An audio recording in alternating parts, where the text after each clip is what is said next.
morning, good afternoon, good evening to everybody who's joined us today at this UNWomen Roundtable, making climate resilience work for all women, especially looking at what works on the front lines. We got an exciting group of wonderful expert speakers out here today. So I promises to be a very, very exciting 2 hours.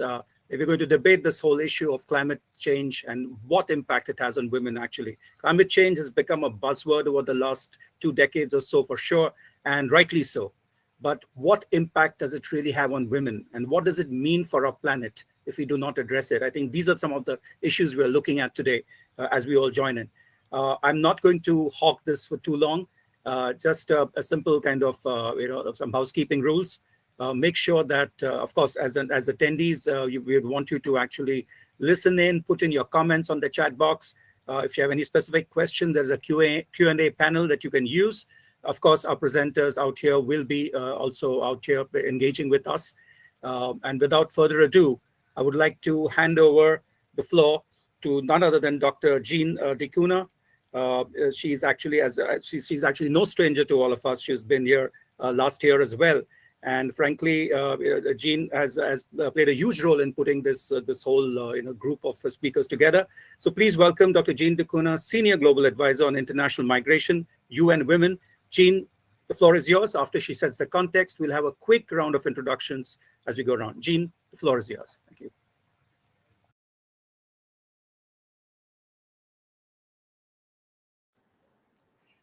Thanks so much, Naresh. I didn't quite get your last bit, but are we just supposed to be introducing ourselves, or I start?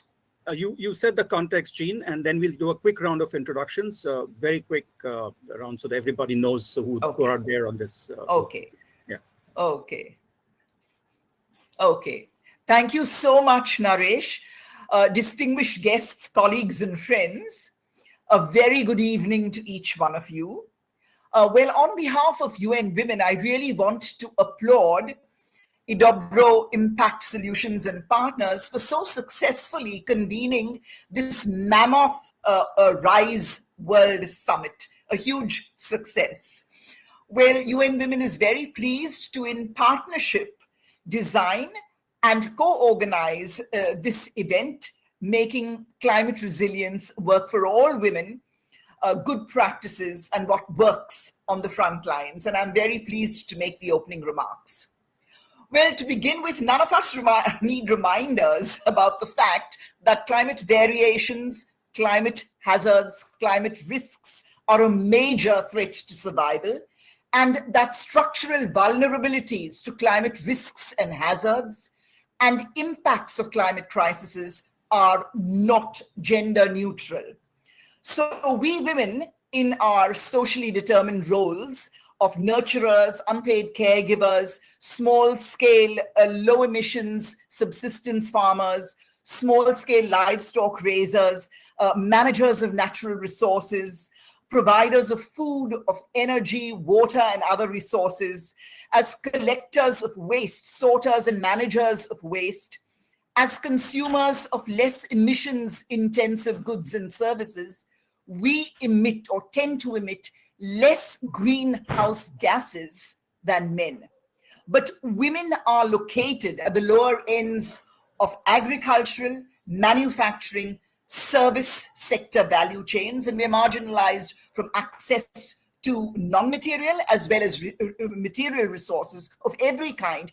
And this diminishes our climate resilience, and this delays our coping much more in relation to men.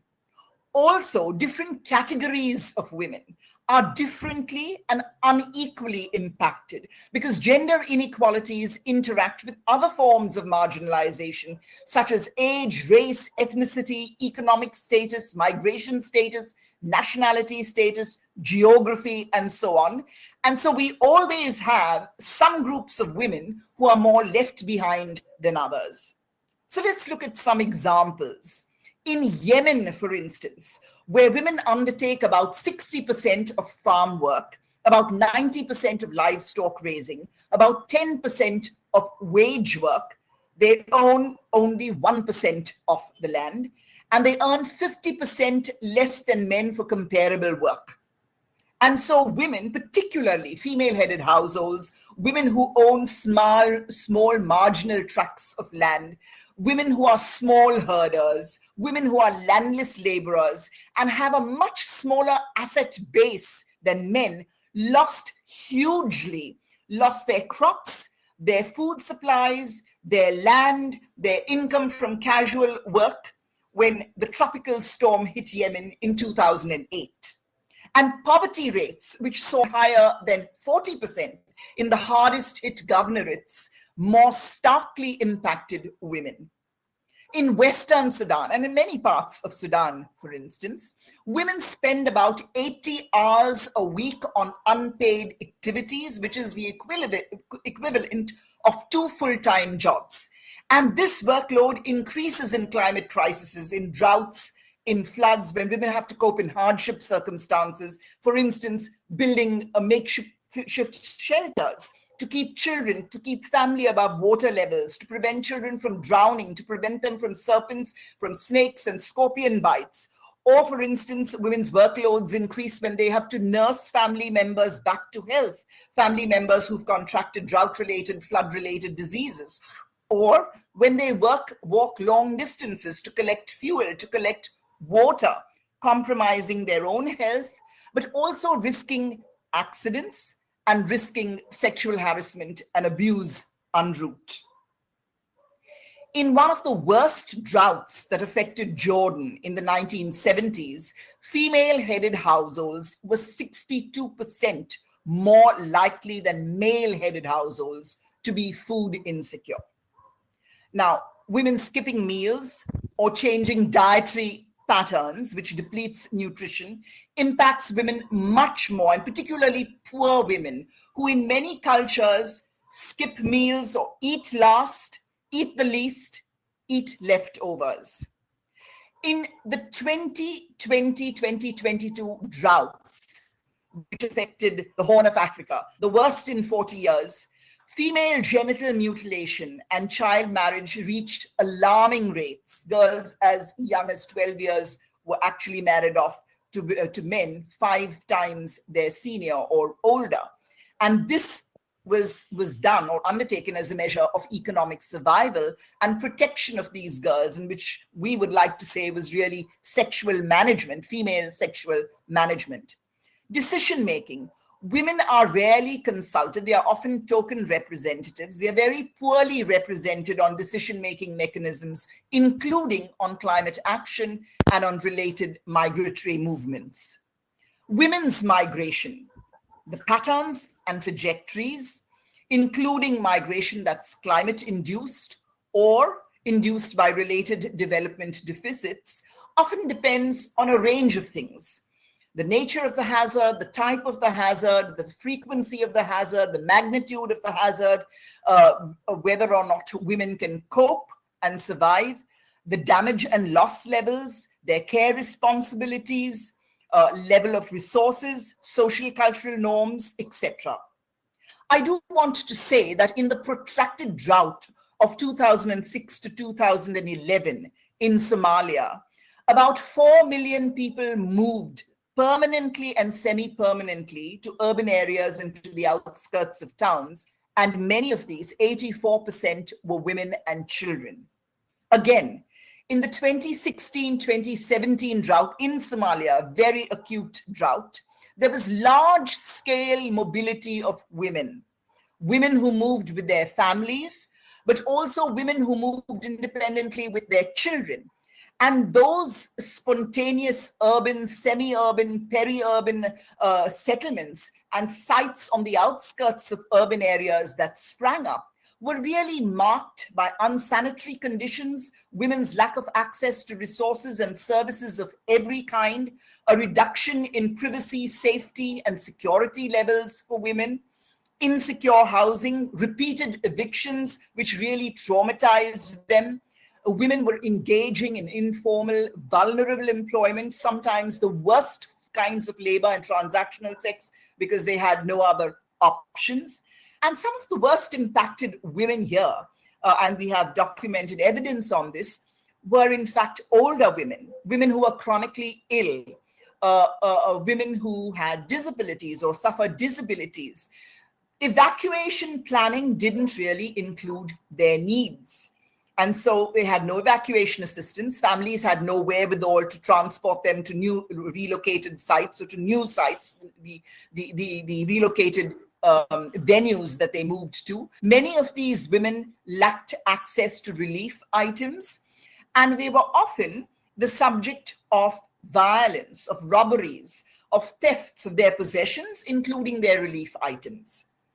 Stay behind women from migrant households, and this is a dominant trend in the Arab region, hold up the household and the rural economy. And this might be good if they can decide on their own and they have autonomy, but this is not always the case because they lack the socio-economic support structure. Often their workloads increase, their stress levels increase, they are in a very precarious situation. If remittances are not forthcoming regularly from their menfolk, or if they have to cope with repeated or protracted climate hazards and disasters in the absence of family members. Now, this list can go on endlessly, but women are not just victims. They are survivors. They are often frontline responders. They are subjects. They are agents.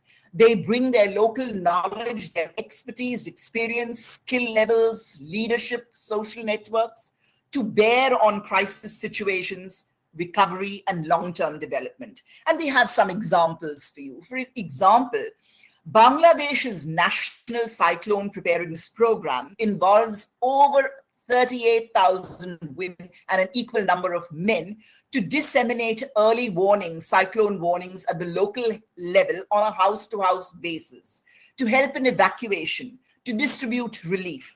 And this has certainly helped in diminishing mortality rates and levels, in diminishing casualties, but it's also brought women into the public space together with men in sex-segregated contexts. And it's promoted a modicum of decision-making for women in these disaster management committees at the local level. In Yemen, water-scarce Yemen, sex-segregated Yemen, GIZ trained about 7,000 women on water conservation and purification, and on sand filter use, cleaning, and maintenance.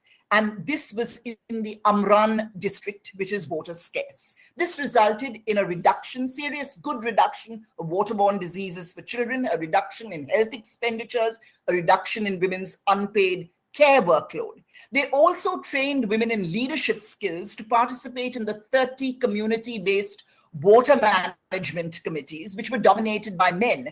And women played very influential roles in decision-making on these committees. In fact, some of them went on to contest local council elections. And the last example that I want to share, again, Yemen, but it's quite non-traditional. Yemen is climate affected and it is conflict affected. And UNDP, together with other partners, actually helped women establish and run solar microgrids. It trained them in business skills, financial skills, and to sell renewable energy. A huge impact.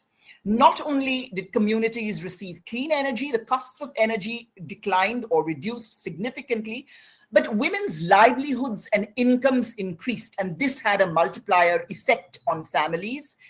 Community livelihoods, incomes increased. The incomes of IDPs and migrant people increased because this site, ABS was the site, was a host to about 3 million IDPs and migrants.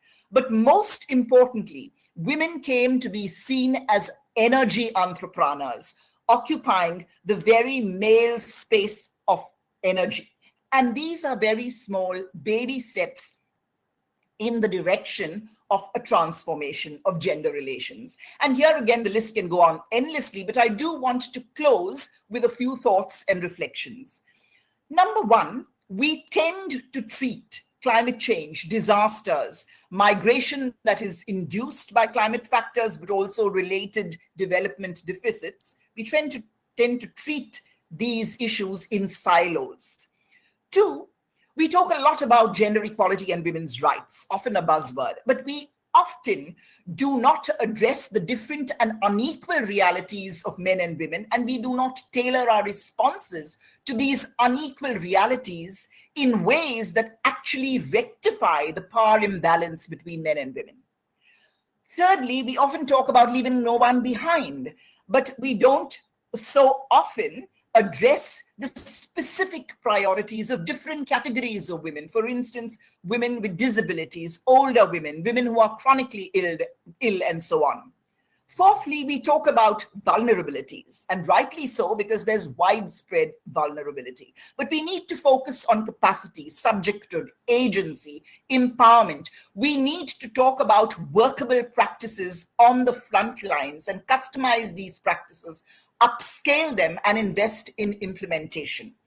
And so my final comment that I want to make in terms of future directions is, number one, we need to engender climate risk, and we need to actually address climate risk and hazards and migration as harmonized agendas in ways that mainstream the climate priorities, the migration priorities of different categories of women into climate policies and plans that are evidence grounded and based, into policies and plans with strong gender responsive targets, indicators, and most importantly, budgets, and vice versa. That is, migration policies must also incorporate the climate and the migration needs or priorities of these different categories of women.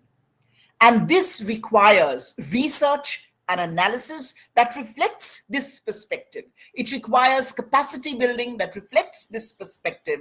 And finally, it requires engagement with a much wider constituency, an expanded group of stakeholders who practice and work across these thematic agendas for amplified impact and to achieve sustainable human development. Thank you. Thank you so much, Jean. I think that was a very powerful context, truly covered every aspect of the topic that we are discussing. And, frankly, I think, moving mainly, and I love the fact that you move from an impression people could get about women being maybe victims or at the receiving end of climate change to actually talking about how women can be active change agents and, taking the lead in several of the examples that you gave us. So thank you, Jean. That was a powerful concept, and I think a very powerful context for us to debate on and discuss on for the next couple of hours. I would like to welcome all our attendees who have joined in the last few minutes. I also should take this opportunity to apologize for the slight delay in the start of the program due to technical issues. We are very grateful to this whole roundtable which has joined us from different parts of the world. May I also remind you that we are on day 2 of the RISE World Summit 2023, an active engagement platform. With literally we have events, more than 60 events across 4 days, breakthrough interactions and conversations happening at this very moment across various platforms, more than 20 different formats. And this year we have actually have more than 6,000 participants from 70 countries, and we are very, very happy to be bringing this roundtable as well to you. And to actually start the roundtable officially and to facilitate the introductions, may I call upon the Chief Impact Officer of IDOBRO and the convener of the RISE World Summit 2023, Karon Shaiva. Karon, the floor is yours. Very much, Naresh. I think we've already got started to an excellent context, which is the beginning of the format of the RISE World Summit. So as most of you might know, those who have attended before and have read about the RISE World Summit, we have no panels, no presentations, there's no Q&A that we do. It's an open flowing conversation, yeah? And we have these great experts and global thought leaders with us today who are going to help us to unpack what Jean spoke about, so comprehensively, right? But let's try and break those down so that each one of us can actually take this back into our work, right? That's really the end goal of a conversation like this, right? And so I'm going to first quickly share with you how does the RISE World Summit roundtables function, and then very quickly we will ask our experts to come on and introduce themselves. So, so as we said, there are three parts to the opening of the roundtables. We call it the 3C method, and there we start with challenges, yeah, because finally what we want to do, why do we go anywhere, is because we want to get some resource, be it knowledge, be it material, be it manpower, be it funds, right? We want something to help us take our initiatives forward. So what are those challenges we face? Why are we not able to move forward? What are the obstacles we face? So that's really what I'm going to hope that our experts will start with.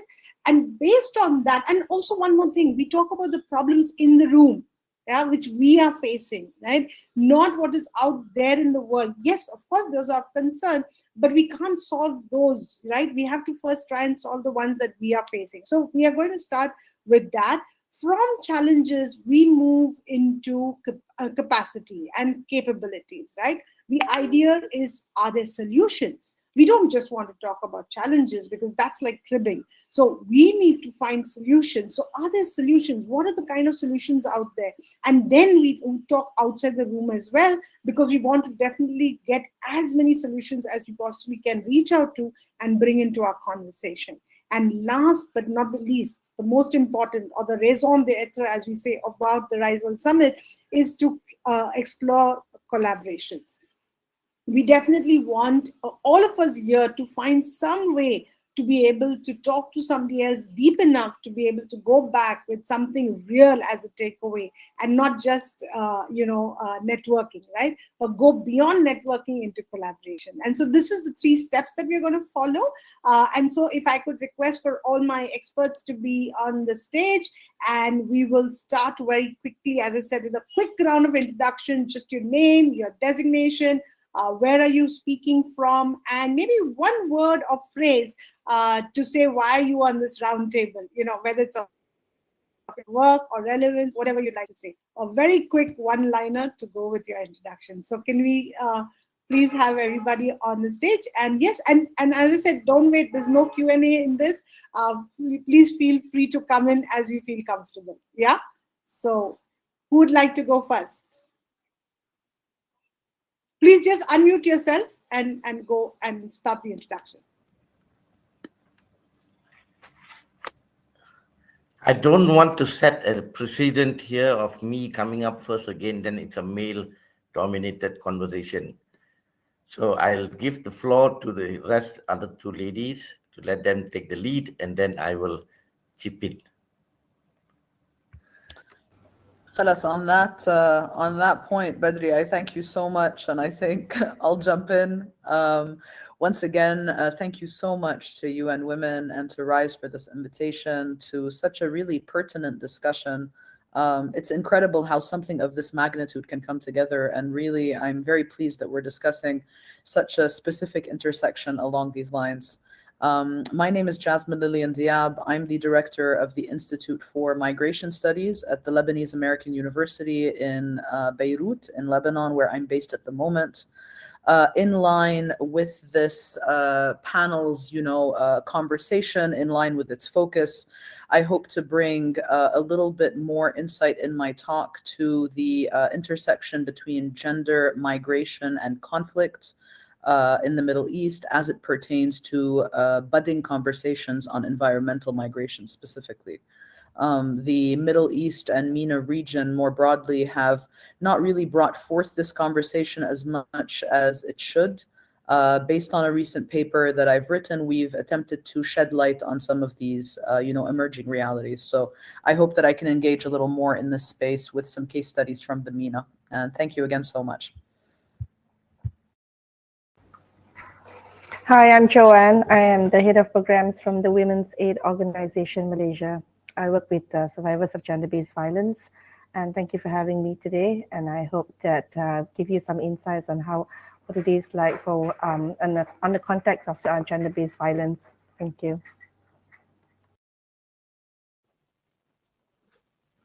Let me come in next. I'm So good evening to everyone on the call in India.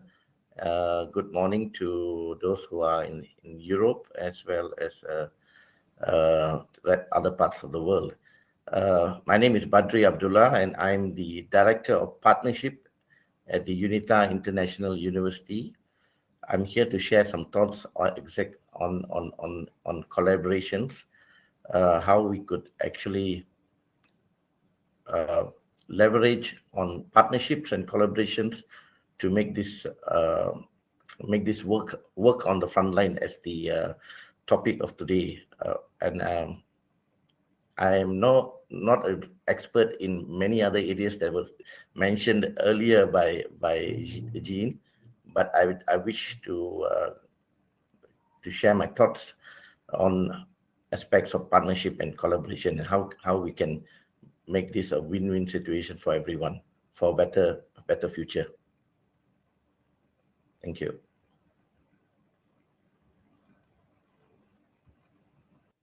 Hi there. I don't know if you can hear me. I'm having some. Anu, we can hear you. Please go ahead. Okay, great. But a little This is soft. Anu Verghese John, and I am calling in from Nigeria, Abuja to be specific. I work with the UN Resident Coordinator's Office here and have been on the subject of climate change and environment for the last decade across Asia region. Before this, this is my first stint in Africa. Before that, it was to do with conflict and post-conflict settings in Afghanistan and Middle East. So wide range of experience in different aspects, but clearly gender and women is something which is very close to my heart. And the reason I came in today is largely to listen to solutions that can be local, given the global experience that we have here. And in between, maybe share my own understanding of what have been the challenges and what could be done if we were to all work together towards making this a reality.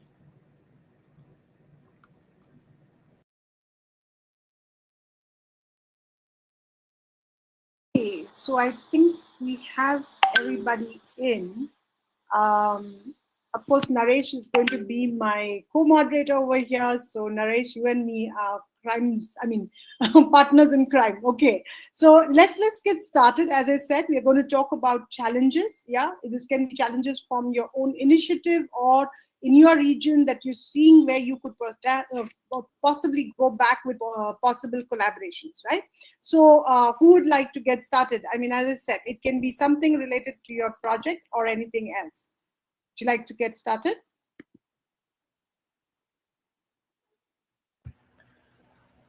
Sure. If no one wants to go first, I think I'll start. But as Badri said, I don't want to, create the precedence of me always starting. So please, by all means, I tend to be always the volunteer, but I hope that's okay.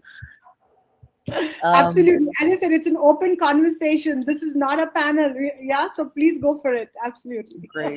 Great. I thank you. I thank you so much once again for the opportunity. So as I said, myself and my co-author, Chiara Sisa, are actually working on a study that we just submitted to the Journal of Migration Affairs.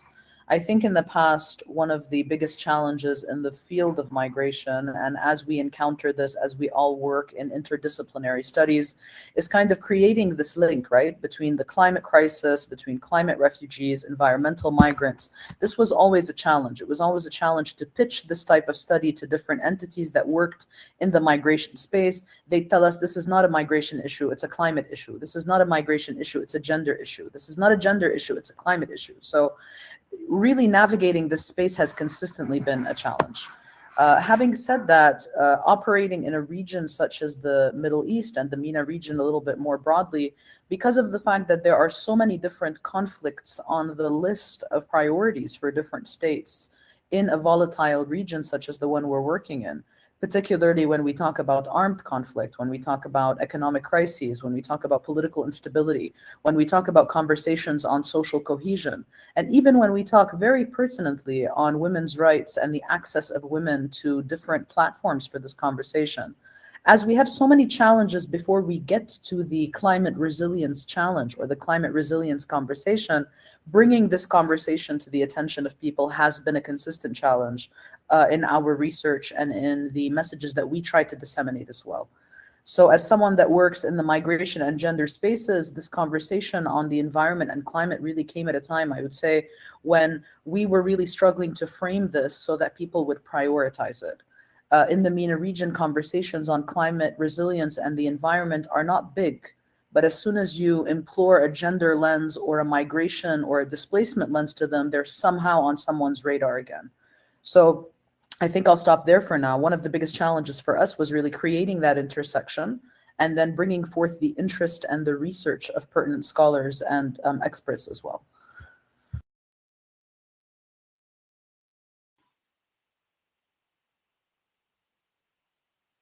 I just want to are there policies that are required whenever there is, cross-cutting issues? Because as you said rightly, what happens is it just gets bandied around, right? So is there a problem over there? Is there a challenge there at the policy level in that case? And again, anyone can come in, right?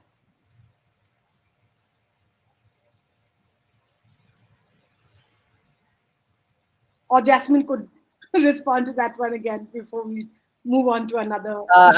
Actually, I see that Naresh has himself unmuted. Would you like to go ahead, Naresh? You unmuted yourself. I was just sort of, coming in with the moderator comment, really. I'm just thanking you because we always need one person to take the lead for any roundtable to really kick off. So thanks a ton for that, Jasmine.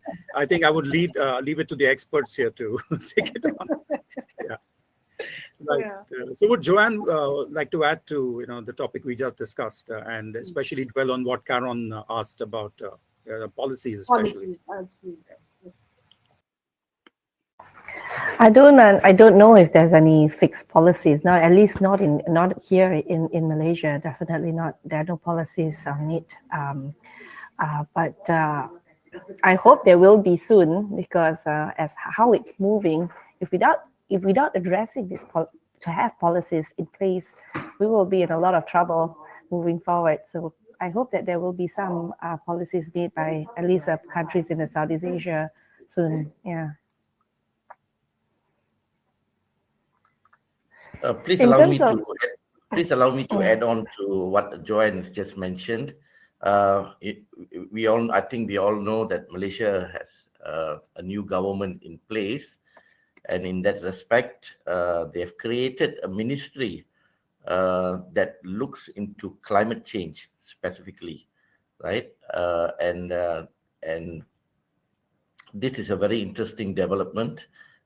Taking into consideration that for the last 6 months, Malaysia has encountered numerous natural disasters. I won't say real huge disasters, but which point towards climate change, and the government is taking seriously. And over the last couple of weeks, we have seen a lot of stakeholders who are keen to take this matter up with the new minister, who has personally made it his goal to ensure that all steps are taken to comply with the COP27 outcomes. I would just pick up on something that Jasmine said, and it was interesting because this came up in a couple of sessions yesterday as well. This tendency to work in silos, say, okay, this is not a women issue, or this is only a women's issue, or this is a disaster issue, etc., etc. Where do you think that stems from? Is it a general way of thinking that we have developed and over the years, or is it an intentional, like some people have been claiming it's intentional, that you don't want to look at it from that lens because of certain vested interests? I would love to hear from all of you. What do you think, and where does that how does that holistic look at policies, where would that stem from? Where would that come from? And what is stopping us right now in many areas? Yeah. If I could just come in here, given what I have seen over the years in different countries, I just want to talk about two aspects, which I think one is the whole idea around climate literacy. depending on which context you're talking about. You go to Bangladesh, climate change is a reality they are forced to face, and they've already worked on it. So there's no ignorance around it with any of the stakeholders. It's easier to communicate. And so once you have that basis, you can bring in any other aspect and leverage onto it. The very same, I can bring the example of Nigeria. Very recently, we had huge floods here. Till before that, climate change, even though it was being discussed, wasn't a big issue. But now suddenly it has become a very big issue because they have been they've been impacted by it. So for me, I feel the whole idea around climate change itself becomes an important aspect, whether people understand it and how far they understand and what is the impact on their lives. Secondly, following on it is the stakeholder. I've been in places where, because I've been with the UN and we work a lot with the government, and we go into roundtables, discussions, when you're talking with the government counterpart, gender and women's issue is something which you'll be surprised even today is something the ignorance, the level of ignorance is amazing. And you're like, who am I talking to? Are these the policymakers? Are these the people who are going to make the change? So I feel that itself, we in the people in the civil society, in that space, maybe even the business world, there's a level of understanding, level of openness. But when it comes to the government as a stakeholder, I feel we still have a long way to go in terms of acceptance of gender and women as an issue, and then to bring on climate change, which is again, mostly seen as a technical issue rather than something impacting lives. This is my viewpoint from just a couple of countries where I worked. Anu, and yes, you have worked across multiple countries. I think that was a very candid assessment of the situation as it stands, which is why I spoke about policies, right? Because just waiting for someone to make a change is not just going to happen out of the goodness of people's heart alone, right? Yes, we want people to feel from within about the problem and solve it. There's no two ways about it. But beyond that, we need to make it intentional. Mindfulness is one thing and intentional is another thing. So I think what you're mentioning just now here is actually scary, because it's not just about gender issues, not just about climate action, also migration. So when you put the three together, that's a very, very difficult, and a huge challenge for us to really find solutions that can work on the ground, right? It has to work finally for the affected population rather than just for a project that needs to be, kind of executed, right? And that approach, to move from a project approach to a long-term understanding of what is required for impact is a huge task ahead of us. So thank you for sharing that candid. Great. So, any other thoughts? Yes. So I think the question. Naresh, okay. You want to go ahead? Go ahead, Bhakti. Go ahead. Go ahead. So the question here is whether governments are serious and they do recognize women as powerful change agents to address this whole issue of climate change at scale, right? I think governments are not really serious when it comes to gender, mainstreaming gender, especially, and recognizing the importance that women play in all roles, not only in climate change, but in all aspects. So there's a lot of facets here that we need to look at. And I think that, the main question we should ask is the question posed to the government is, are they serious? Do they recognize women as powerful change agents? If they can recognize that first, then I think the conversations can flow better. That's a tough one. Naresh, I wanted to I'm missing part of the conversation because it's not very clear. My audio is not too good.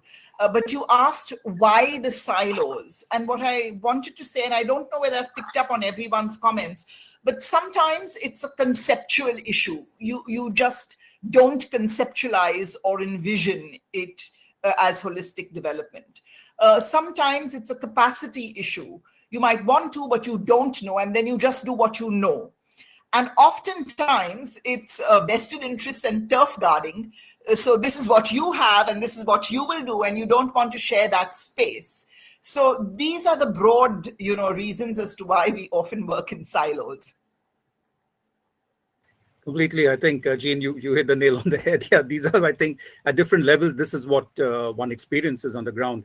Unfortunately, Jyoti Mapsekar would have had a very interesting perspective from being a practitioner on the ground, but she's having some technical issues. But I did see Sarabjit Singh joining us. I don't think he's here right now. Yeah, so that's something I think we're talking about in terms of challenges where policy is concerned. Anybody else who'd like to add another challenge that you face on the ground or in your at the positions that you've been working in, where this issue comes up, and what makes it difficult to address the needs of gender and especially women where climate resilience is concerned? Well, I mean, if I may jump in, as someone that works in the MENA at the moment, I think conversations on women's rights are unfortunately compounded with so many other layers of discrimination and challenges that trickling the conversation down to climate resilience among women is problematic for two reasons. So one of them is that you cannot generally isolate climate-related challenges from other broader vulnerabilities that they experience. And secondly, for women specifically, particularly from migrant and refugee communities that reside in the MENA region, they experience, I would say, environmentally related displacement instances that are linked to the regions where they are restricted to.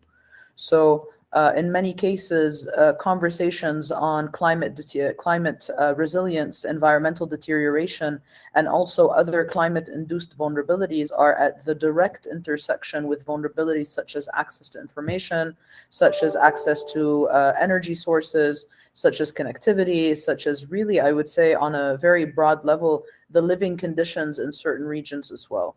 So in our study, we try to make that distinction, but then always fall into the trope of, is this really a climate disaster? Is it an environmental disaster? Or is it a region that has been cut off from access from the central government, that is abandoned? And this is why the climate question and the environment is deteriorating in those regions as well.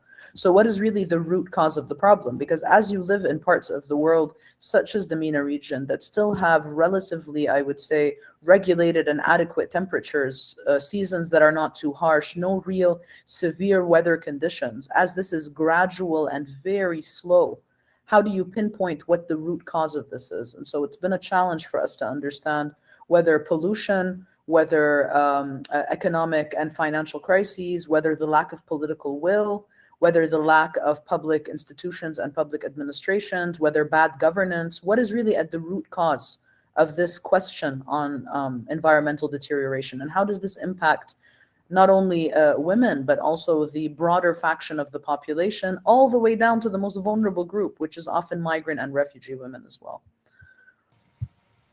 Thanks. Yeah, just to add on to that, I think it's also one of the key things to look at, which people tend to fail to see, because is the vulnerability of the woman herself. The fact that there's climate change means jobs are going to be lost. And who's going to take care of these children? The caretaker will generally be the mom. So that puts her in a place that she cannot pursue her career. She will need to give that up for a while to take care of the children because of low of resources. And that again is a gender, okay, fine, come back to it. It could be a gender lens, but gender biasness, because the dependency then is on the woman. Now on another scale, when there's climate change, times are pressing, pressure at home is stressed, the situation becomes hostile at home, and then that succumbs into domestic violence because there's a lot of pressure in the house. And I guess it all comes down to the impact on the women. You know, how does this impact the women? Because we need to make these women resilient. But it does impact them. This climate change does impact them, because no matter what, if the economy comes down, the household will be pressured because of finances. Pressure will rise in the house. And then there's the imbalance of struggle of power, imbalance in the household, and that might lead to other crises, home crises, which are like the domestic violence, or even worse, to sexual abuse or even trafficking. So these are things that, you know, maybe it's not so obvious, but it's reality, and it's very present in the world today. And we have to have a look at that, because a lot of patriarchal countries that have that system, they tend to just leave it to the women to take care of them, to be the second class in that matter. So that's why climate change is very important. I mean, women need to be resilient. They need to be given training. And this is a big challenge for them, the access to aid and the access to information and to access to help and resources. Thank you. Thank you, Joanne. I think you absolutely hit the nail on the head. I mean, you cannot overemphasize the necessity of putting women at the center of any climate resilience strategies that we look at. At this moment, I would like to invite Sarabjit Singh Sahota from the Emergency Specialist Disaster Risk Reduction section of UNICEF India, who's joined in. Sarabjit Singh ji, if you would like to add to the conversation now that you're here. Thank you. And a quick round of a quick introduction as well, self-introduction, name, location. Okay. Why you here? Thanks, Naresh. Thanks, Karan. I'm Sarabjit Singh. I'm an architect, urban planner by formal education. I work with UNICEF in a very different area, which is disaster risk resilience. So my role responsibility is working across 13 states, 17 states in India. So through a range of staff and offices based in the on ground. So I just wanted to respond to Joanna's intervention. And I think what you portrayed is exactly what happens. But I will speak about when we intervene in these situations, how do we do it? And I think we have, in my office there is some repair work going on, so please excuse me if there is too much of noise. So it's past the office hours, so sorry about that. So when we intervene in these very desperate situations, which Joanna so eloquently portrayed, our first idea is to build outcome orientation. So with I don't know if you can hear me or not, but there's so much of banging on the head. So once you work with the most marginalized, may it be women, may it be men, children, youth, or whosoever it is, mostly women.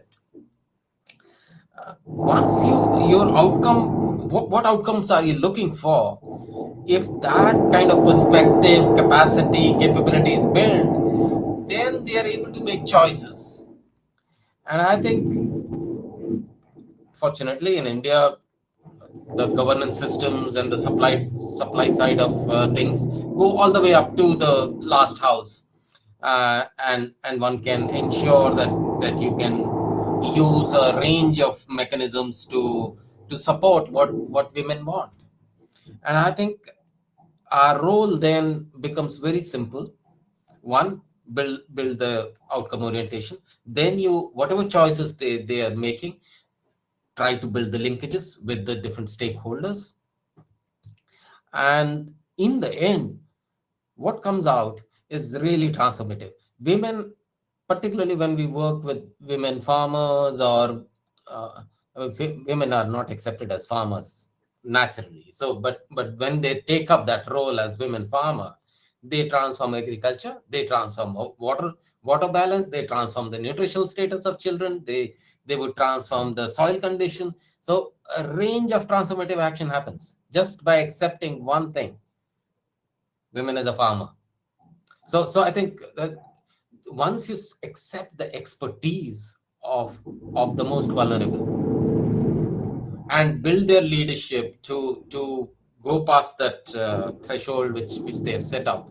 Normally, many a times it happens that most vulnerable have their thresholds of what they can do and what they can't do. But collectively, I think then they can come out and challenge and take up the center stage. So it's possible but it takes minimum 8 to 9 months of work just building the outcome orientation. It might be 6 months if you are very lucky. Otherwise, 8 to 9 months of repeated engagement. And then you start getting results in 1.5, 2 years. And then if you build continue to work for, say, 5 to 6 years, then you can build leadership, strong leader. So I think it's all about finding time, the frequency of our engagement. These are some of the critical success factors. I'll stop here. Thanks, Sarabjit. I think that's a great start to looking at also solutions. So maybe we can start transitioning into the solution and the capability part of the conversation. But I do want to pose one more challenge, which perhaps can literally leapfrog into the solution part, is, what we spoke about just now in terms of cross-cutting. I think, and having, different UN agencies sitting right here in this roundtable itself, perhaps would be a good thing to do. I think we need more of the understanding of the interlinkages of the SDGs itself, whether it is for policymakers, decision makers, NGOs, whoever is working on the problems. The SDGs form this fantastic landscape, right? But unfortunately, it is also viewed, as a norm as 17 different, goals. And that leads to a feeling like we have to slot everything we do based on those 17 goals individually. And that has been one of the biggest objectives of the Rise World Summit, that collaboration, yes, but collaboration on what? And that's what we say, that it has to be across silos, sectors, and stakeholders. So the more we flip that narrative to say that it is not about 17 goals, but it's 169 targets which are interlinked, like this tightly wound woolen ball of different colors, I think that's when we'll start seeing, the mind shift happen, to not start categorizing them in a particular silo or in a particular aspect only about the issue, but then look at it as a very holistic view, as we have also kind of pointed out earlier as well. But that starts from, right, I think, the UN and the SDG goals. I mean, this is just something to put out there for everyone again to, ponder, because while we don't expect that there's going to be a, transformative stage in how we are going to demonstrate and show the SDGs, but when we talk about it, when we convey it, when we, portray it as part of our projects, I think if we can start looking at the interlinkages more and less as just the individual goals, I think we are already making a big start ourselves when we are talking to people and creating awareness. So just something to share on our perspective. Yeah. Karen, if I may come in here, just to reiterate on what you said, given that you're talking about SDGs, that's exactly what the Secretary General is also emphasizing on, saying that, and this is no rocket science, that it has to be holistic, it has to be interconnected. Of course, prioritizing some areas, for example, he says education, climate change, and human rights definitely are the key, which doesn't mean that the other goals are not important, but somewhere you do prioritize, but interconnectedness is definitely the way to go. And there's also looking at what is institution building and what is the content, the substance, like the education, zero hunger. So we need to look at the SDG goals from that perspective as well, as to where you put your efforts in, what's the level of effort that goes into it. Having said that, one important aspect as a challenge, I'm sure you will agree with me, is the resource allocation. We are not just talking about the resourcing and financing of the SDG goals, which is billions of dollars. I'm talking it from a gender perspective, from a women's perspective. When we are talking about these power dynamics. How much are we willing to allocate for work that is women specific, gender lens on? Do we have the data out there? Do we have the evidence out there to see how the women are impacted? Anecdotal is fine, fair, we all understand intuitively, we've experienced it, but that's an area of work that still requires a lot of effort. First, the resource that needs to go into this to address some of these issues. Second is the data that needs to be generated so that we can convince the world that this is an area. We're talking about literally 50% of the world population that needs to be out there, segregated in a way where people take this seriously, and it's not about feminists or people saying, oh, it's all about women, it's all about women. No, we do have the evidence to show it, that we need to be more serious about it. In fact, I would go so far as to say, Anu, that the gender lens budgeting kind of push has actually fallen back. There is very little talk anymore about gender lens budgeting, I mean, yes, it's about climate action, but we don't look at it from the gender lens at all. So I think what you're saying is truly something for us to kind of push or kind of re-highlight in every which way we can, everywhere we possibly can. So yeah, thank you for sharing that as well. Great. Anybody else would like to, as I said, either build on someone else's point or then of course come up with a fresh point. And now we can talk both. We can start talking about what are the capacities we are building, what are the capabilities we need to have out there, and something about your own projects or your own work that you're doing, which is creating solutions in different areas or these problems that we have spoken about. Yeah, please. Yes, Sarabji, please come. Yeah, just wanted to bring in a perspective that climate change, though it's a global problem, but it's actually a local resilience issue. And the institutions which we should be working with, which you spoke about, should be local. And the limited attention span and resources which we have should be spent in local resilience building and bringing that perspective to the most marginalized women, and looking, and there is always an institution available locally. You don't need to build a new institution. And I think for example, in India we have 250,000 panchayats. That's local self-government. That's social governance of the risk. That is also formal governance of risk.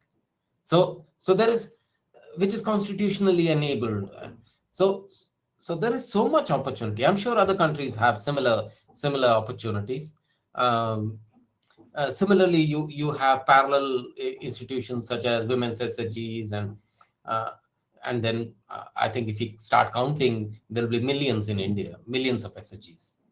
So the range of local self-government institutions can be your great starting point, where you build leadership for.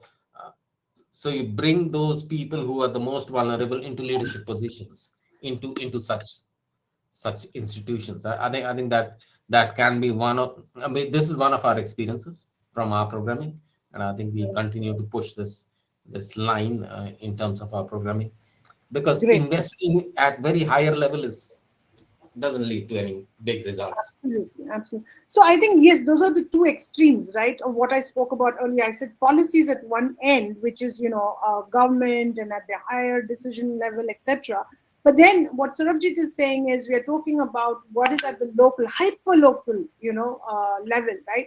And how do you do that? And in fact, if I look at the chat, there is actually a statement out there that says that even women themselves, are not aware or don't have the agency, or are just not aware of what are the possibilities or the issues around these things that they need to take up and maybe talk more about or understand and build their capacities around. So how do you at a hyper local level, okay, really create those programs at one level participatory, but at the other level, is a little bit more of capacity building, right? So you want to make it participatory, but also at the same time ensure that the capacity is there to participate effectively and contribute. So any thoughts on that, or any programs on that would be great to hear from him.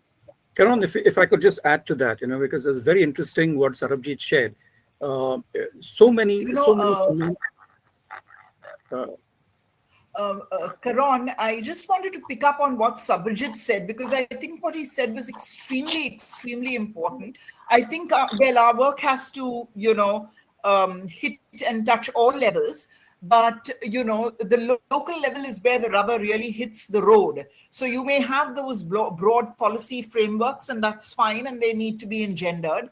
But I do think working with local governments, working to build women's resilience at the community level, much more has to be invested financially and otherwise to upscale community initiatives that have worked. And I think this is extremely important. So I wanted to just reiterate his point very strongly. Yeah, I'd just like to add to that. I mean, and the point is that these community initiatives mustn't be small scale and disparate. They must be expanded and upscaled and financially invested in. Okay. So my question in that regard actually was a little different. We are already sitting on a ticking time bomb where climate change is concerned, right? I mean, we started with the Millennium Development Goals, we've gone to SDGs, we're already in 2023. And we keep hearing of, the impact, the adverse impact of climate change all across. It's been crazy. So this is where I think my question relates to what Sarabjit said. In any sector, not only in this particular topic, you see a lot of fantastic work being done on the ground, whether it's initiated from the stakeholders themselves or from local government bodies. What does it take for that to go all the way to become a policy which will affect the entire country? And we see that unless that is actually duplicated and systemized, it just won't have the impact that we are looking for. So I would love to hear from all of you, since your experience spans so many countries. Are there any examples, concrete examples of how initiatives on the ground were scaled up to the level that it fed into the policy making mechanism in the country? Of course, the other way around as well. I mean, which policies that you've seen have percolated down to the grassroots and, really have an effect on the topic we're talking about. Thank you. I'm very excited and I seem to be pitching in all the time, because India itself is an example of how well, from the policy, national to the state level, work happens. If you know, there's SAPCC, State Action Plan for Climate Change, in India, and where each state is supposed to come up with the action plan. And I have worked in Uttarakhand on the action plan. And I feel that's what requires to be done from the macro to the micro level. How do you bring it down? Because climate change is not about something which is the models or anything which is at that level. You need to bring it to the ground level, but you can't jump down. You have to go through a process. And this is where the policymakers have made sure that it comes down to the subnational level, and from the subnational to the local. I mean, we have to give credit that it may not be perfect, but things have started. And it takes a lot of work for a country like India to do that. And these action plans are not in one sector, it's multi-sectoral. Each of the sectors have to come up with their own initiative, whether it's the water department, whether it's the disaster management, it's energy, and it's amazing the amount of work. So if I would cite India as a great example where policy is being brought down to the ground level.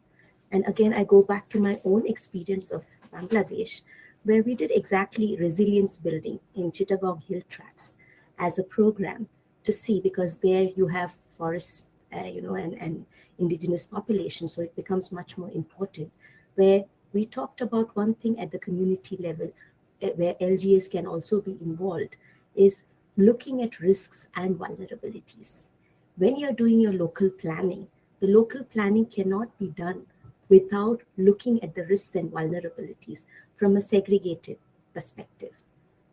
That's the ground level at which budget planning and budgeting can be done. I'm not saying it's the best, but at least it's one way of intervening at the local level where it all comes together. This is just a couple of my experiences and examples that I bring to the table. I'd also like to share something that UNDP has done very well in Sudan. So here it's bottom up to policy. So basically they've supported renewable energy in areas that have a lot of displaced people and forced migration.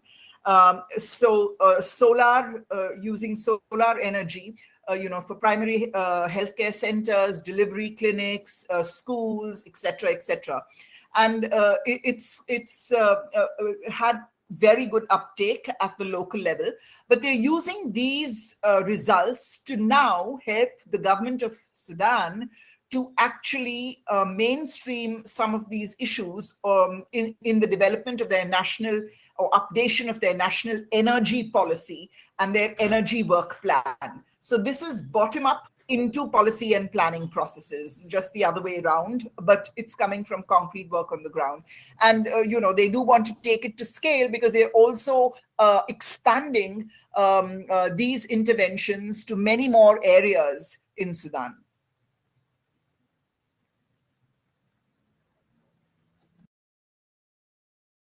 If I could bring in another perspective here, Karen.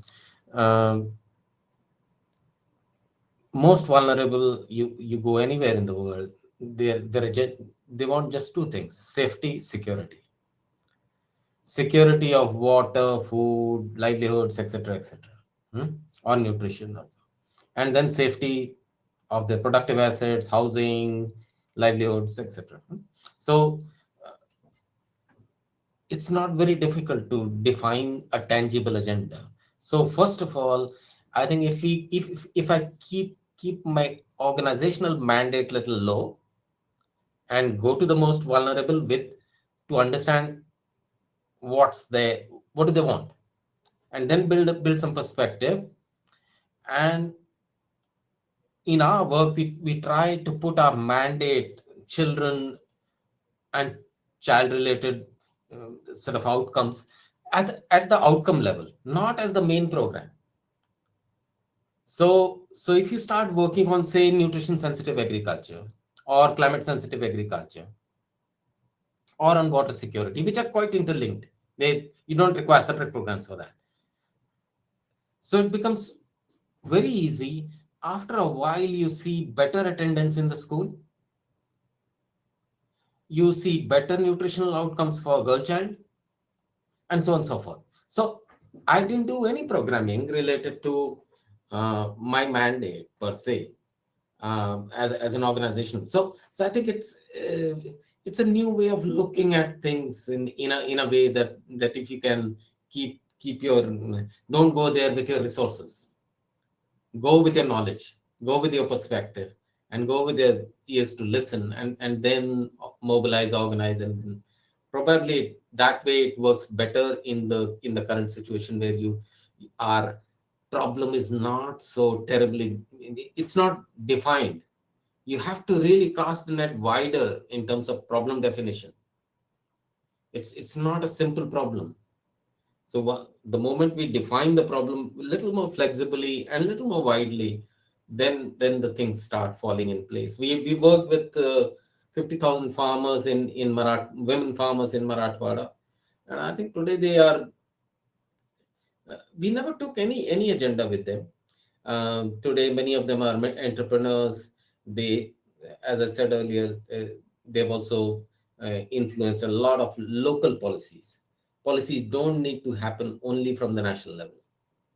There's a lot of policy making which happens locally, and the policies which get made locally are driven by people, not by the bureaucrats or the consultants who normally would make the policies. And I think I should stop here. Very interesting, Sarabjit. So I think we are seeing that ownership finally at the local level is probably what's making things succeed, and also would probably drive this much further than where we are right now, I guess. Education, ownership, I think these are two things which come out for me as we, from the conversation so far. Yeah.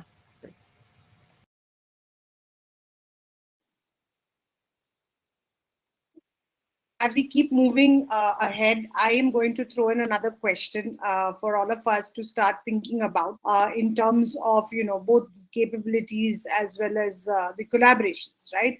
So I think, do we have examples, of some success stories, okay, where we've actually seen them coping with this? Or do we have specific, I mean, of course, Anu gave one, and I think that was really great. But also when you start looking at climate financing, so while, yes, Sarabji is right, it don't only go with money, there is a lot more to be done beyond that. But again, here, we need to have good examples so that we can share and say, yes, is this replicable? Can we spread these kind of thoughts and ideas? So any such examples would be great to know of, or programs, etc., would be great to know.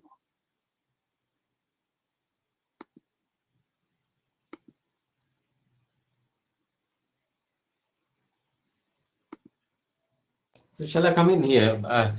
Karen, again, India's experience that when we work with Gram Panchayats and Gram Panchayat, annual Gram Panchayat planning processes,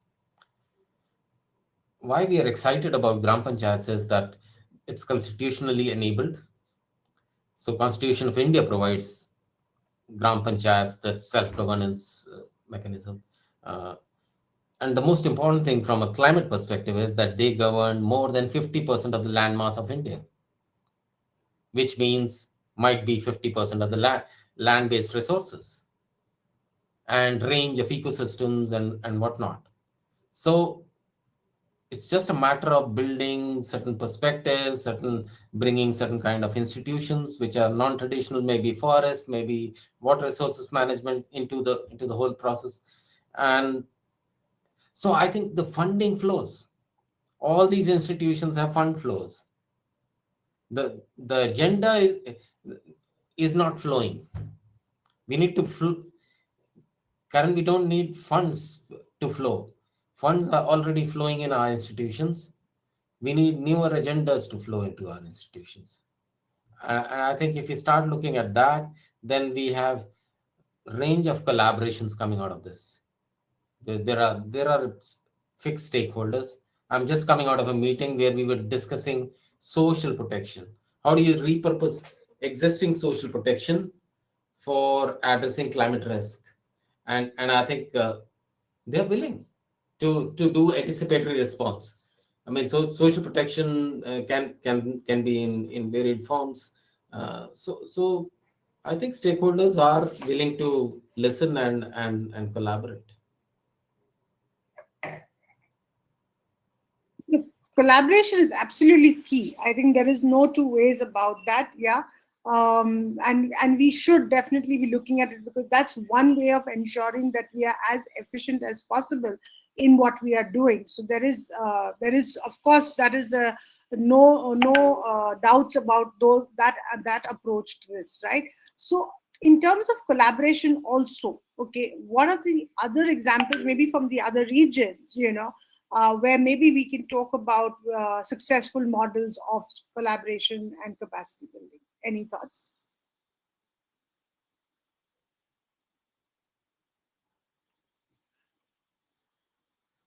Yeah, Deepali talks about the NCF in the chat box on clean energy projects in India.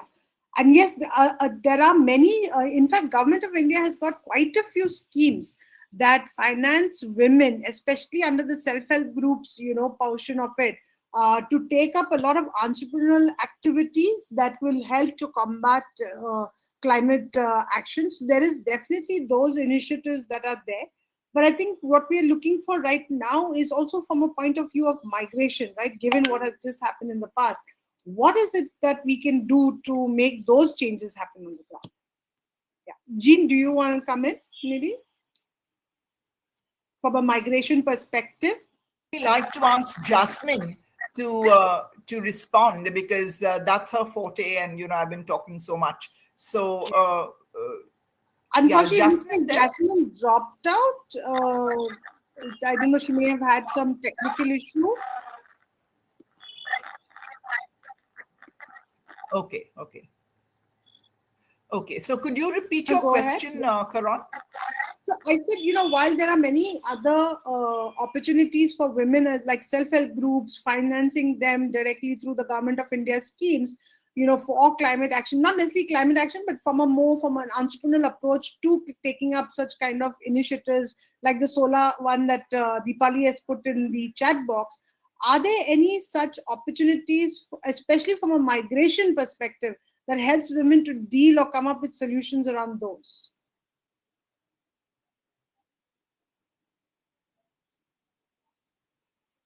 Unmute, please. Yeah. Well, there is a lot of work being done by various organizations in India on internal migration, particularly domestic workers and wages for migrant workers in states, etc.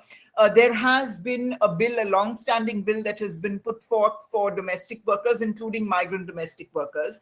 Now, a lot of women also go internationally out to other countries, and more recently, there is what is called the skills training, Skills India, and I do know that some migrant workers get trained as part of those training programs.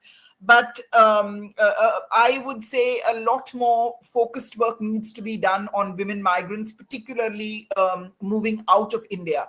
There is some discussion in the Abu Dhabi dialogue that is, countries of Asia and countries of the Gulf states, talking about skills mobility partnerships.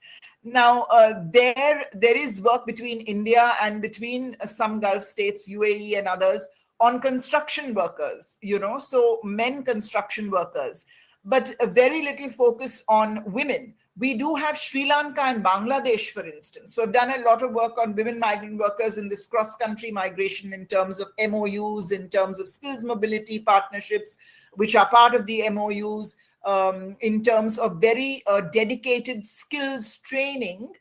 They have in Sri Lanka the TVET training, TVET, and those are particularly, they're targeted at local women, but also targeted at outgoing women going out to other countries for domestic and other categories of work. Yes.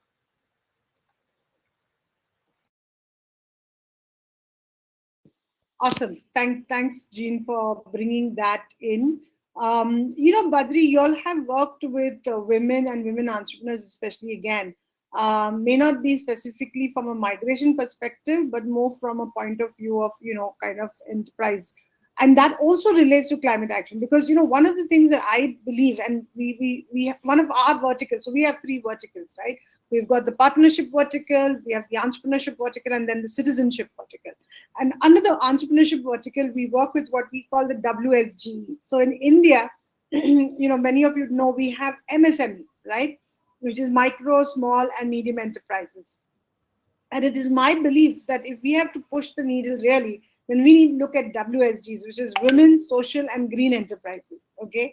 Because they are the ones who at one level do benefit, but at the other level are actually enablers and contributors to development. And they can make that change happen at that hyper-local, level in terms of this thing. So when we push entrepreneurship, as a solution to many development problems, I think you will see that 2 things that talk about, community participation will definitely increase.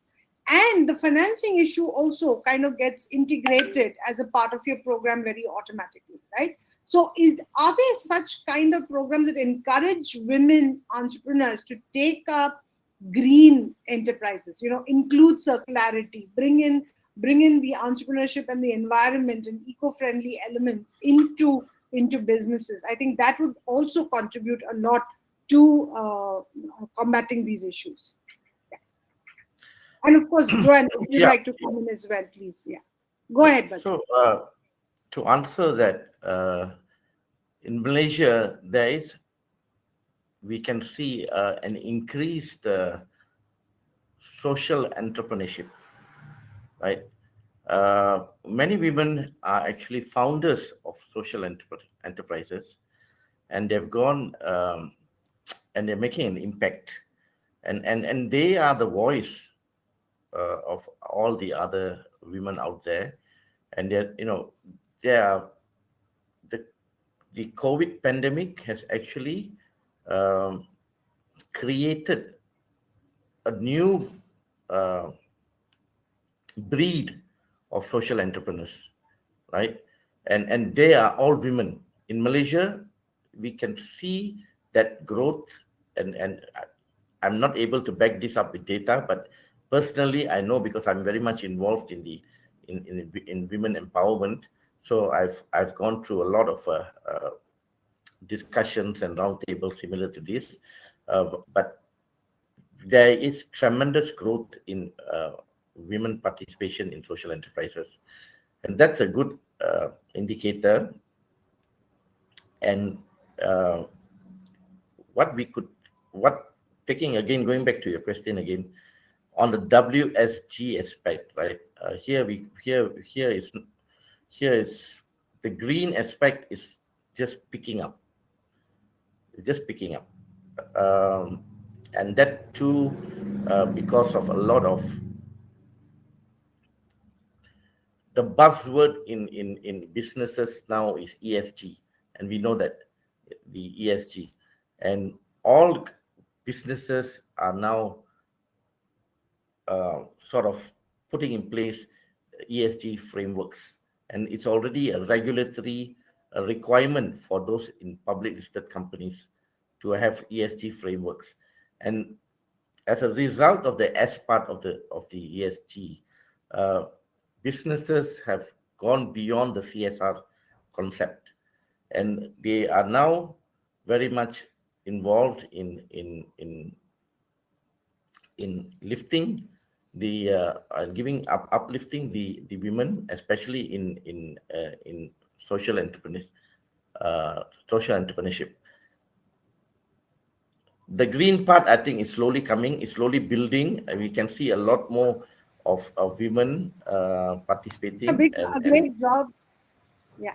And Pardon? Badri, I think you're doing a great job by having the Unitar University. So I started that school to basically sustainability, a school for sustainability, non-profit in Malaysia, where we bring all the young girls or rather young women who are undergraduates at universities and prepare them for careers in sustainability.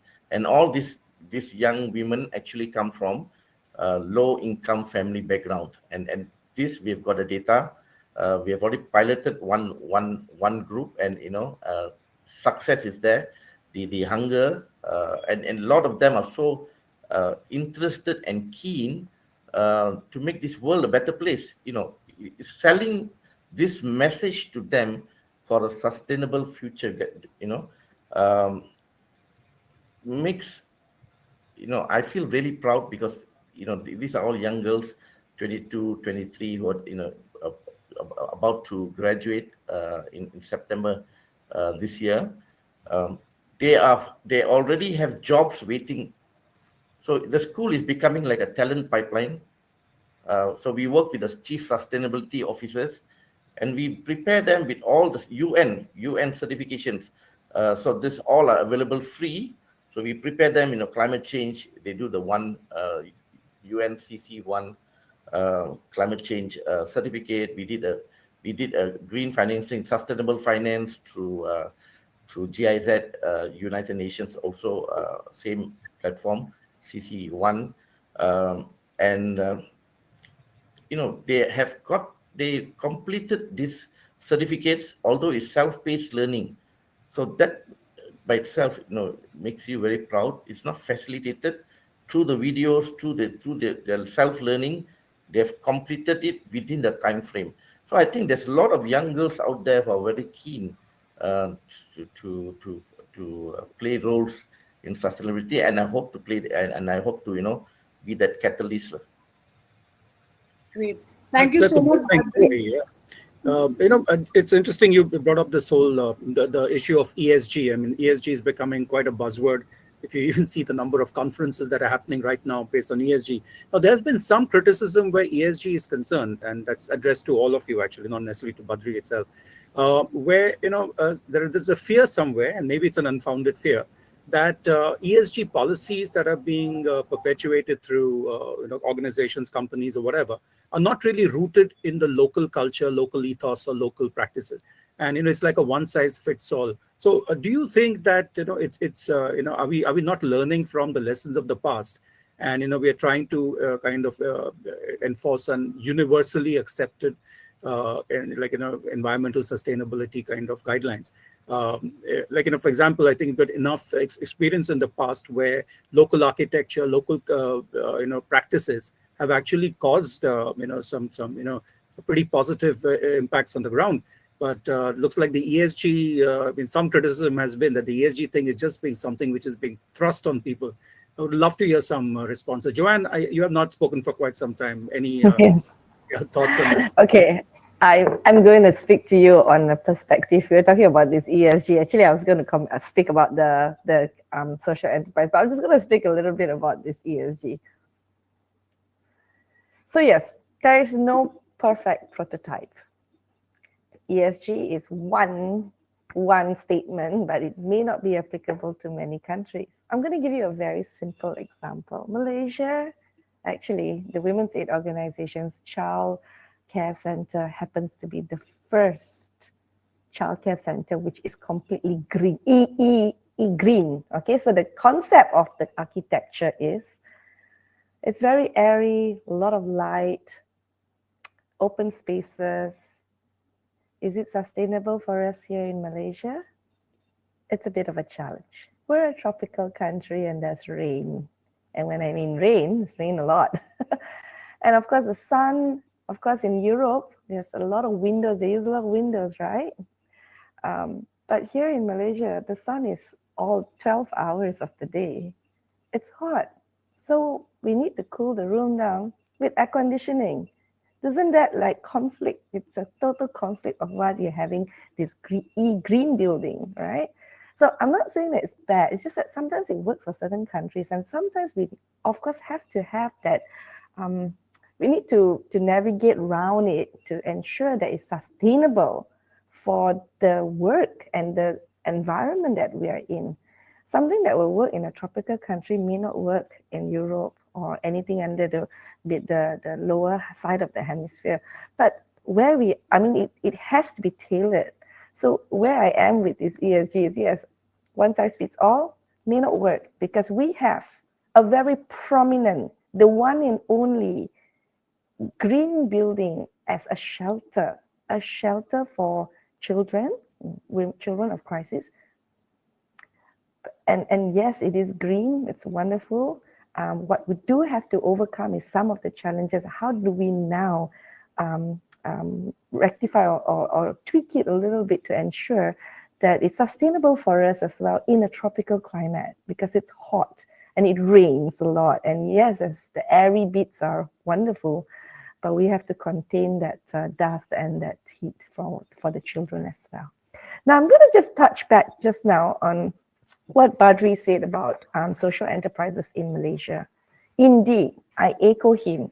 Social enterprises in Malaysia boomed up during the pandemic, actually before the pandemic as well. But and where I work at the Women's Aid Organization, we work with many agencies, NGOs, social enterprises that work with women to ensure that the marginalized women have some kind of work, etc.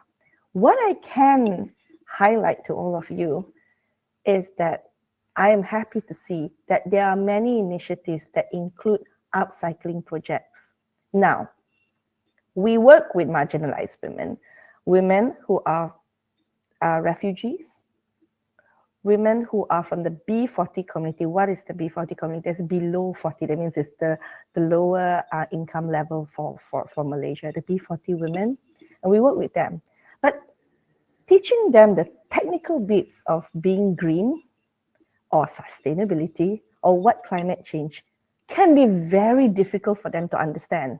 because it's too much sciences, and the language barrier for refugees is a challenge for people like me. I cannot speak like Somalians, and I cannot speak in their Farsi language.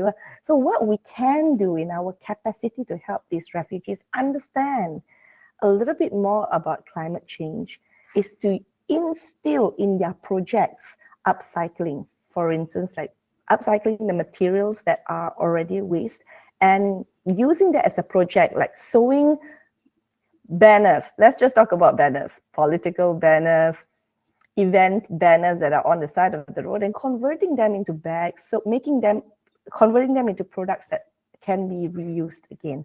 So small projects like this actually go a long way in teaching in teaching the women on how they can be a big part in sustainability for the earth. So I think that's a very good thing. And I see a lot of social enterprises like BGBG. These are other social enterprises that use the upcycling projects as a means to create awareness. And I think that's a very good effort.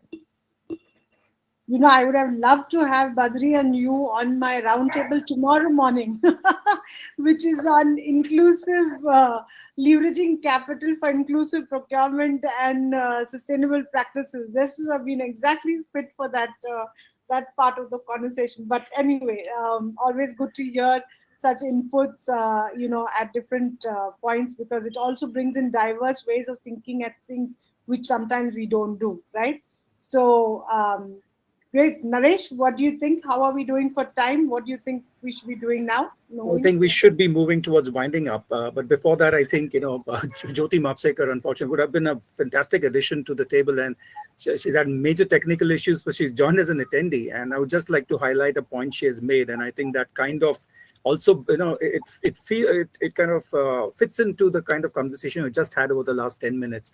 And she makes a comment saying, world over, women waste pickers are totally ignored, and their contribution to the emission reduction is not considered at all. Private contractors are grabbing the collection work, and women are not integrated into the system. So I think, while we are talking about enterprise, social enterprises and all that, this actually the tendency of, big business coming over and, actually taking over something which is maybe a kind of a homegrown, like in India, I remember from the time we were children, we were taught to conserve, the pages of your notebook that you weren't using at the end of a school year. And, we use the recycling network. It is an informal recycling network. And today you have big players in the system who are actually coming in. And what she points out is what happens to these players. And, and to actually, the connection with our topic is that sector has largely, almost entirely 100% women workforce. They are at the bottom of the pyramid. They are huge recycling agents. They're playing a big role in conserving the environment. And yet they are the ones who are now, due to this larger kind of education and awareness about environment and the need for recycling and upcycling, they are the very people who are probably being marginalized and they're thrown out of the system. So that's an interesting thing for us to look at when we are talking about policies, macro, minor, micro, et cetera, et cetera.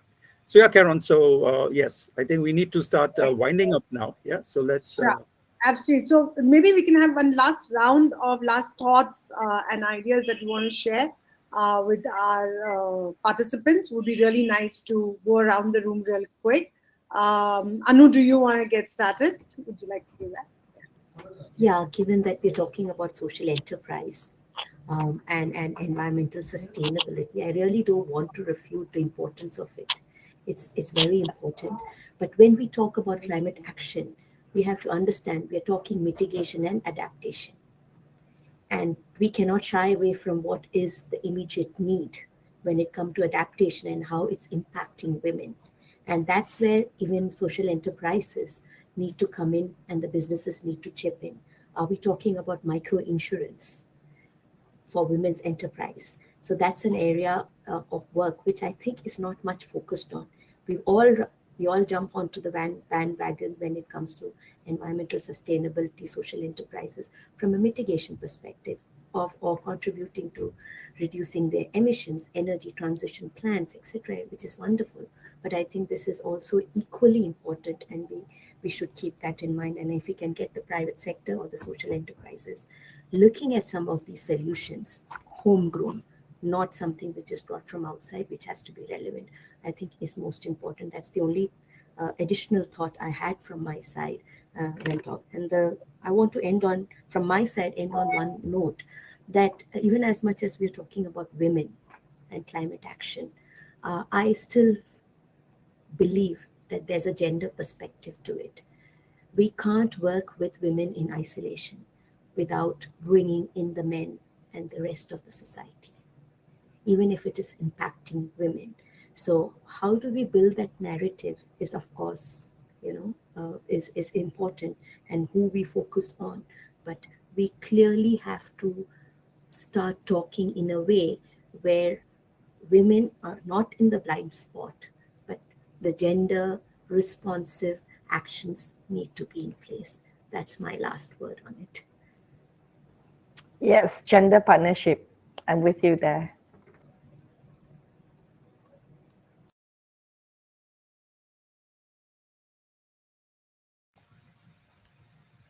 Yes, Sarabjit ji, would you like to add your last thoughts to this conversation? I think thanks for it's been a great learning. I think I would love to request Badri to share his model of where he's training and educating graduate students, postgraduate students to work in the green jobs area. I think it sounds very interesting. I'd love to get connected as well. Yeah. On the ESG, I thought maybe I have one perspective, but I think in India we've been working on the policy side of it. That what exactly goes into the ESG. I think the policy is still being is open. It's an open ground, and we currently working on the standards. So how do we work?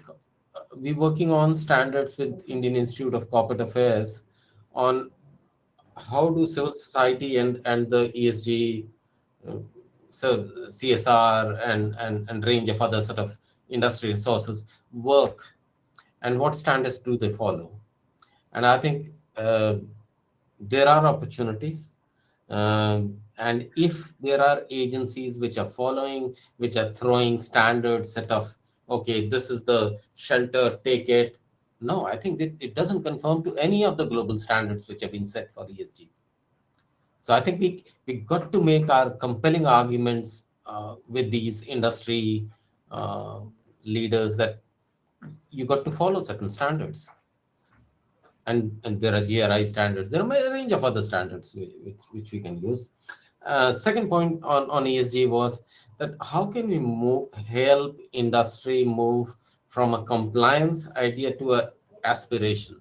And I think that's where all of us, we have a responsibility to build aspirations which are aligned to our thought processes, maybe gender responsive, maybe gender transformative, or whatever, climate resilient ideas. I think we got to take them actively to the industry bodies and maybe individual industries. Thanks. So, if I may answer Sarabjit, he wanted to know the model of the school, but very simply put, there is a demand for talents in the sustainability sector, right? And we are not producing that number of talents in Malaysia because the guidelines coming out from the regulatory bodies, it's at speed. So central bank has come up with some guidelines. The Security Commission has come up with some guidelines. The stock exchange has come up with guidelines, and it's all guidelines that will lead to some form of regulations in the near future, and therefore everyone is on this bandwagon of ESG, and there are no talents. Although we have got very much in the the universities produce a lot of graduates in the E aspect, S aspect, the G, but all in silos. Nobody has got that, horizontal knowledge on all three silos. So what we did was actually thought about it and said, let's start a school where we bring young girls, especially young women, because the movement that I founded in Malaysia is known as the Tulips movement, and as an extension of that, we started this school, and this school is to mainly it's open to both men and women, but particularly we pay a lot of interest to young girls, and we take them out. These are high potential students whose cumulative grades are above they are all on the dean's list and all that. We take them out, but they're coming from poor families, and then we provide them with all the kind of knowledge, meeting the CSOs. So they meet the chief sustainability officers from the outset of the program. So the chief sustainability officers basically tell them what's happening and share with them, what's happening in their organizations, and that gets them interested, as well as commitment from the CSOs to say that they will provide internships. You complete this program, you'll get internships, and a job, it will be waiting there for you. So we got that in commitment from the CSOs. With that in place, then we structured the whole journey program, and this is where collaborations are so important.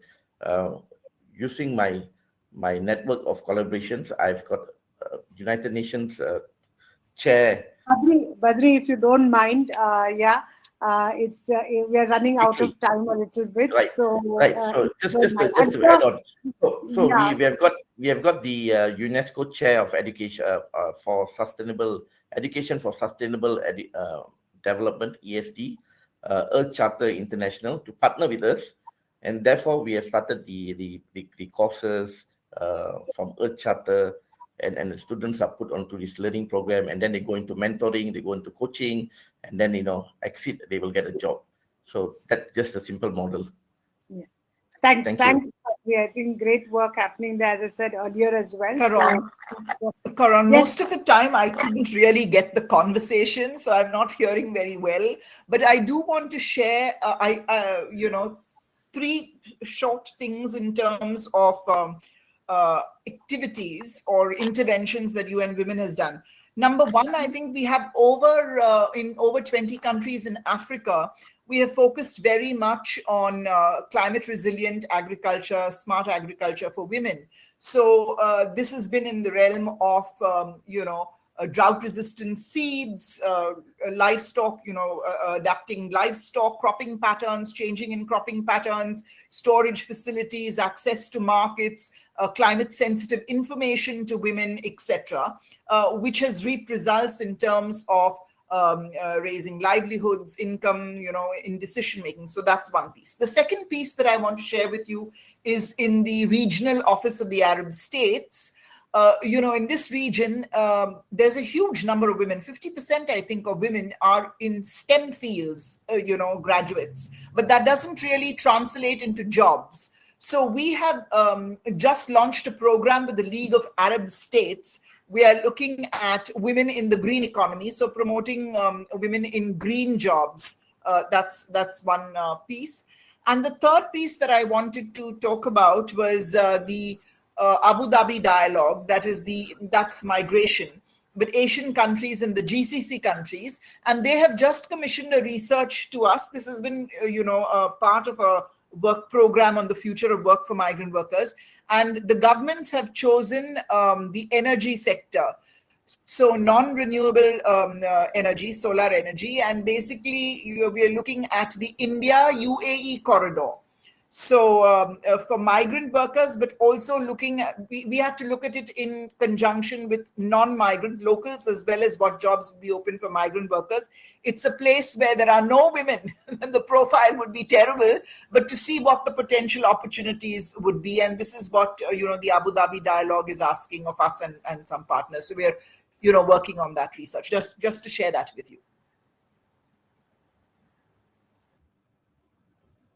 That's very interesting, Jean. I mean, 3 very clear initiatives, I think, which should show some dividends over the years and add to this entire movement.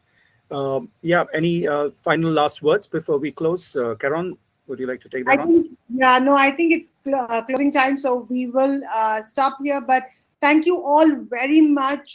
Truly appreciate your time, as well as the insights and knowledge that you have shared over here. I'm sure that our attendees have taken something back with them, because a takeaway is really, really important for us. So thank you all very much, and look forward to stay in touch post this event, because as I always say, it's just the beginning, not the end. Thank you. Bye-bye. Thank you so much to Rise. Thank you. Thank you so much. Thank you. Thank you, Jean, for all the inputs. I learned a lot today. Thank you, Anu, and thank you, Sarabjit and Joanne. Bye, colleagues. Thank you, everybody. Thank you. Bye-bye.